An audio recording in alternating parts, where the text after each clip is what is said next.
Welcome back, AP. Welcome back to it. Welcome back to your flip classroom and our wrapping up of the Russian Revolution, right? So we spent a long period of time in class talking about that crazy Grigory Rasputin and all the crazy stuff that happened to him, right? The things that happened to him that ultimately led to his death. And we use his story as a symbol of the chaos being caused by World War I back in Russia and how it's kind of leading to the dismantling of the government, right? We've got conservatives trying to lead assassination plots on this crazy wizard who they believe has pulled the veil over the eyes of the Tsarina and the Tsar. We got the Tsar running off to the front and fighting in 1915 and doing all this other crazy stuff. But where we left off on this entire revolution is we talked about phase one, right? We talked about phase one in 1917 during the February Revolution, which actually happened in March, and actually the abdication of the Tsar, right? Which is why I started right here with the flip. This right here is actually a headline from the Daily Mirror, which was an English periodical, that actually says, look, abdication of the Tsar of Russia, right? Amazing news from Petrograd. So as you can see when we're looking at this full story of the Russian Revolution, also, by the way,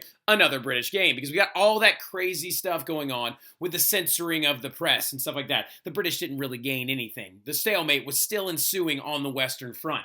Now, the thing about it, the thing that we last left off of, and for the progression of the rest of this flip, we only have to get through 5 slides, right? We've got to get through 5 slides pretty quick. We're not focusing on the analysis of this stuff nearly as much. We're actually focusing much more on just the progression of the events, right? So where we left off on, things have gotten really bad, right? On International Women's Day, kind of like the Women's March and the July Revolution, the relations that Olivia Farrell made in class, very impressive. Big thing about it, though, is the February Revolution would take place in March of 1917. Now, some of you are like, how does a February Revolution take place in March of 1917? Because the Russian calendar was a little bit off, right? It was a little bit off by about like 2 weeks. And so when their February Revolution started, it actually went down in March, right? So these were unplanned uprisings that began because women spilled into the street on National Women's Day. The military was ordered to fire on them, and the military joined with them instead. The Tsar and his family would abdicate the throne. They would be arrested, and literally a new government is going to be brought into power. They're going to bring in the Duma, right? But they call the Duma, this first phase government, the provisional government, because a provisional government means it's supposed to be temporary, right? Until they figure out what's going to go on and what's going to happen. Now, one of the interesting things about the provisional government, the old Duma, okay, we're going to call them the PG from here on out, okay? Provisional government, all right, the PG. So the provisional government, every time you see PG and you're like on this slide, that's who I'm talking about, right? They try to pass some reforms like legalizing labor unions and trying to bring equality before the law. They arrest the royal family. But the number one thing that a lot of people in the military and all the peasants and a lot of the Russians are actually advocating for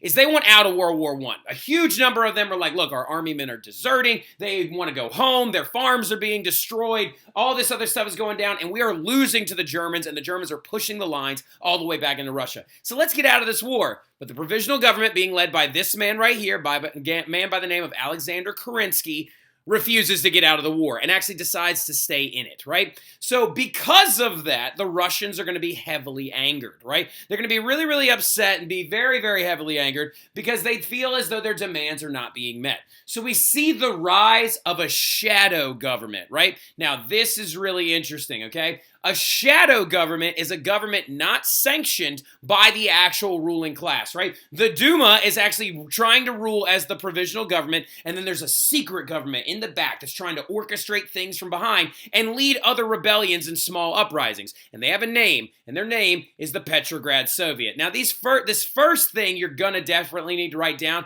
which is why I have first off, right? Why is it called a Petrograd Soviet, right? Well, first off, what's a Soviet, right? That's a word we haven't encountered yet. A Soviet, what it is a council of workers and soldiers, right? Think of it as a labor union for the poor working class in totality, right? So the Soviets began to meet, right? And that is why later on, when Russia descends into full communist revolution and then takes over a large number of eastern territories following the end of World War I, they become known as the Soviet Union, rather than being referred to as Russia, because the Soviet Union was short for the USSR and or literally the Union of Soviet Socialist Republics. It's the element idea that workers and military men are ruling over the government because they are the lowest of classes. Kind of a Marxian idea, right, of that flipping the social classes over. The proletariat would be in charge, okay? So again, think about it as like a political labor union, right? This right here is one of the Soviets that used to meet in secret while the provisional government was trying to lead. Huge councils, and why are there so many people in that room?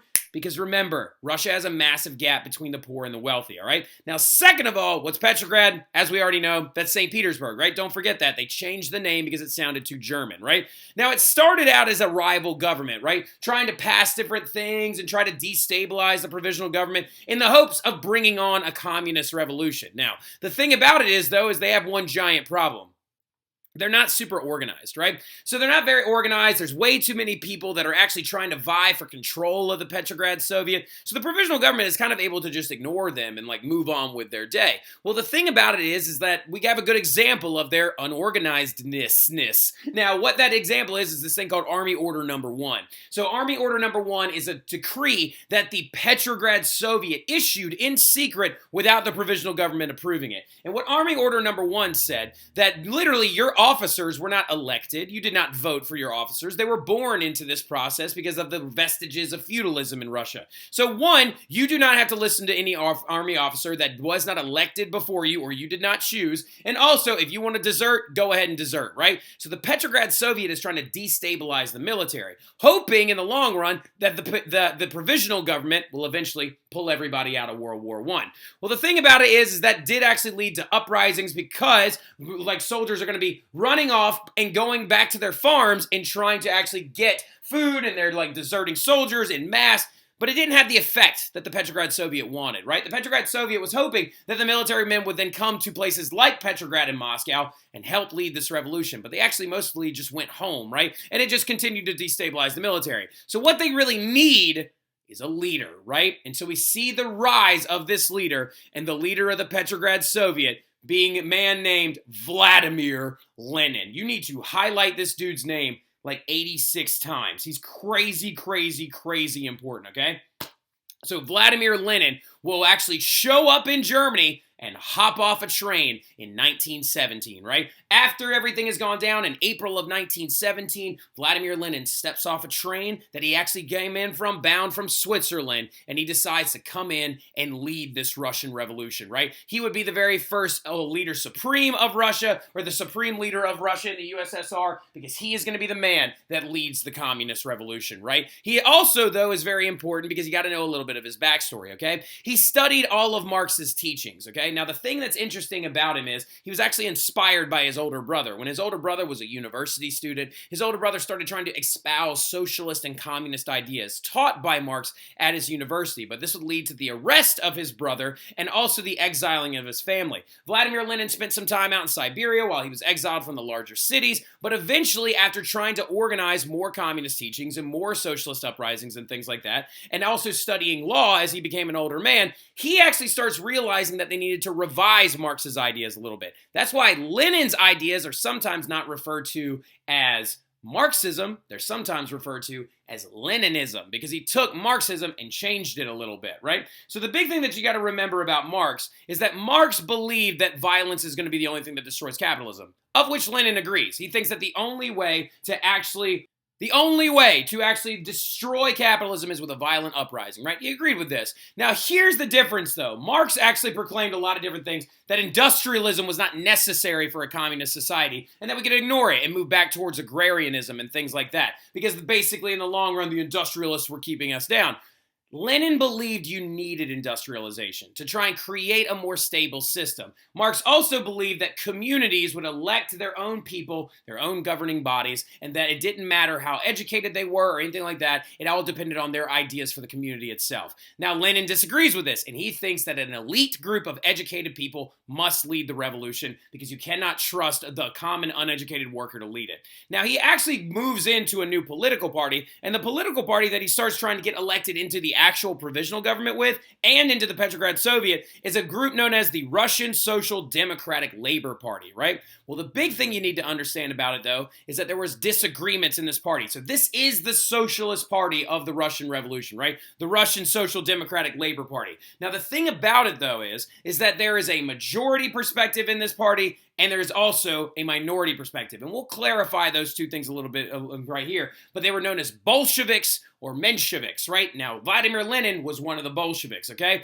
Now, the interesting thing about Vladimir Lenin, though, is that the Germans deliberately brought him back. When he actually is espousing these different ideas and stuff like that, he wasn't living in Russia. He had been exiled out of Russia completely, and he was living in Switzerland, right? Where many different, refugees and refugees of other countries would go. You'd either go to Great Britain or Switzerland. The Germans found out about him and found out about his growing popularity with his pamphlets and his writings and things like that. So they actually smuggled him back through the front lines all the way back into Russia and just dropped him off once the provisional government came to power, right? And he got off that train, speaking of bread, land, and peace, right? So Lenin's rise to power is going to be defined by a couple of key things, right? When he leads that Russian Social Democratic Labor Party, he did this with a very trusty right-hand man, that he actually said, "You, sir, will lead our militia as we form it," right? Because remember, Vladimir Lenin believes that a violent uprising is absolutely necessary. That man's name is Leon Trotsky, right? Now, he's going to be very important in the next unit. He's not nearly as important right now, but Leon Trotsky is going to be the man that he actually gives control of what he would later call his Red Army, right? The militia of the communists and things like that. Now, the views in this party, this Russian Social Democratic Labor Party, were divided, right? Lenin and Trotsky were members of the Bolsheviks, and other figures were members of this thing called the Mensheviks, right? Now, the Bolsheviks and the Mensheviks also demonstrate to us what we talked about earlier in this unit, how there's a splitting perspective on communism and socialism, how communists feel that socialists won't go far enough, and how socialists feel that political organization and voting will just get the job done. Same thing with the Bolsheviks, right? The Bolsheviks, which were the majority, were hardline violent communists, right? The Mensheviks, on the other hand, were minority, reform, socialist / communist minded people, right? They were like, voting and progressive elections will fix all of our problems. We don't need to kill everybody. The Bolsheviks heavily disagreed with this, right? So the big thing about it, though, is to get people all riled up, Trotsky tells Lenin, you need to incur the wrath of the people. If we're going to make a militia, if we're going to make a small army, we got to get them mad, we got to get them hyped up. And it turns out Lenin is very charismatic. So he used to give these big, boisterous speeches in the months going from April when he arrived in Russia, leading up to November, okay? Now that's a key little date right there, all right? Leading up to November.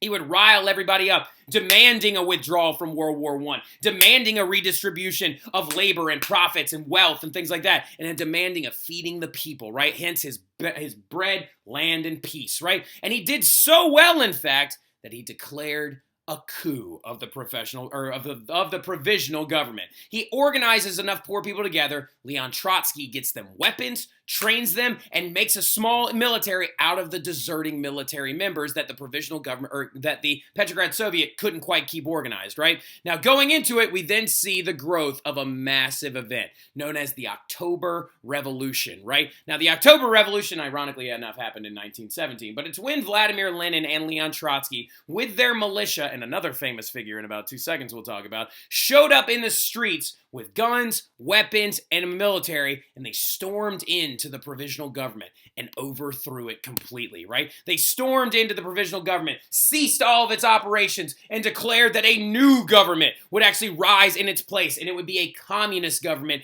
devoid of elitism and without feudal priority. No nobles and things like that would lead, but they would have fair elections and elect a new governing body chosen by the people. And there's a very famous figure that's standing right there in this moment. His name is Losif Dazhgashvili, but he's more famously known as Joseph Stalin, right? So now, write his name down. He's going to be important later on, all right? Now, Lenin and Trotsky led this Red Army on a campaign to seize government structures and also these different election sites, right? Now, the thing about it is, though, is when they came to power, they did actually do this authoritatively. They overthrew the government, and they held elections immediately after. But the crazy thing about it, y'all, the Bolsheviks, ironically enough, in this new constituent assembly that they created, didn't get elected as much as they thought they would. It was a combination of other Mensheviks who got elected and other people who got elected above them because, again, the poor people didn't know who to vote for or how to vote more like in line with what Lenin was saying. So what does Lenin do? He overthrows it. He literally began to execute anyone who advocated for democratic reform and things like that. He literally overthrew the government that he installed with his October Revolution. I'm going to drop the crash course European history John Green video for the Russian Revolution down in the description as well. It's very good at explaining this little tidbit, right? But to appease the masses after he overthrew the government that he just started, he starts creating new things called land reform, which he wanted to make illegal private land ownership, and he started this by persecuting a group of people called the kulaks, right? We'll talk a lot about the kulaks next unit, but just kind of have that word in your mind real quick. Kulak. And if you want to go ahead and have a little definition for it, a kulak is a middle-class farmer, right? But the big thing about it, though, is he starts doing that, and he makes all privatized land illegal, and he makes all farms state-owned, right? He also wants to do labor reform by establishing a minimum wage and creating more fair factory ownership ideas, and he wants to actually create more communist-style labor reform, right? Now, the other big thing he does as well is he signs a treaty. Now, by the time November of 1917, ironically enough, the October Revolution happened in November, by the time it finally begins to wrap up in 1918, what ends up going down is that Vladimir Lenin, his biggest thing he says, we need to get out of this war. Now, interestingly enough, basically the Russians had been uninvolved in the war since the revolution began, right? Since midway through 1917, the Russians were basically not in it at all, and the Germans were highly aware of this, right? Highly aware of this, but Vladimir Lenin decides, we're going to go ahead and sign a full treaty, and we're going to get out of this war completely. They sign a treaty known as the Treaty of Brest-Litovsk, right? In 1918, it declared peace with the Germans. Russia will lose this war by, the actual treaty, and Russia is actually going to end up giving up a third of its most populated land. They got kind of screwed in this whole thing, all right? Literally, the Russians lose all of this to the Germans and all of this to the Austrians, but in the back of their minds, Vladimir Lenin had this one confident thing. He said, we need to focus on communism in our own country. We don't need to worry about extending it right now. And also, he had a weird feeling that the Americans were going to get involved and it was going to tip the scales of the war anyway, right? So the thing about it is the capital would then be moved from Petrograd back to actually Moscow, the old city, and he said, we're going to focus on socialism in this country, not extending our lands right now, right? Now, what's going to end up happening, though, is Vladimir Lenin managed to make a lot of enemies, right? Vladimir Lenin also currently has the royal family under arrest in this entire thing, right? Has them under arrest and has them out in, Siberia. So what ends up going down is the vestiges of the old feudal system, and the elites of Russia decide that they're going to get an army together and try to go overtake Moscow and St. Petersburg and fight back, and they want to try and go back to the old ways of things, which leads to the Russian Civil War. Now, there are two sides in the Russian Civil War. It's the Reds, who are the Bolsheviks, and the Whites, who are the old army officers and the monarchists, who want to actually save Nicholas and put him back in power. Now, the Reds are going to prevail, mostly due to the fact that they're a little more organized, they have a very strict military led by Trotsky, and also because they're next to the industrialized populated centers. They have St. Petersburg. They have Moscow. What do the Whites have? Nothing. Outskirt attacks that are super unorganized, right? The Whites could not decide between liberalism and monarchism with their new government, and basically in the long run, their entire strategy failed, right? Now, interesting little thing about it, speaking of the failure of the strategy, is that when the Russian royal family was under arrest, this would also lead to their execution. This right here is the picture, the last photograph of the Russian royal family taken while they were alive. They were all actually taken into a basement, and they were shot by several different, by several Russian military men who all came in with an assignment, and it was to execute this royal family. Now, the interesting thing about it is that Anastasia and Alexei were not buried with the Russian royal family. They were actually buried a couple of miles away in a beet field, but it ended up leading to a mystery of whatever happened to Anastasia and this whole other thing that we'll talk about in class. But the royal family was shot. This is a colorized photo of them right after this entire, right after that picture was taken. They were actually executed, right? Now, we'll talk about that little story a little bit later on, but we're not going to focus on it too much right now. And that right there is one of my favorite Russian propaganda posters. But the Reds are going to emerge victorious by 1920, and the funny thing about it is we, the Americans, even actually tried to help the Whites win that war, and they still couldn't win it, right? And so after the Russian Civil War, Russia would go completely to communism and a socialist government and begin to turn into what you know as the USSR. And that right there is this flip. Focus on the events. Don't worry too much about the analysis. We'll talk all about that stuff a little bit later, but I'll see y'all soon. Study hard. I'll see you for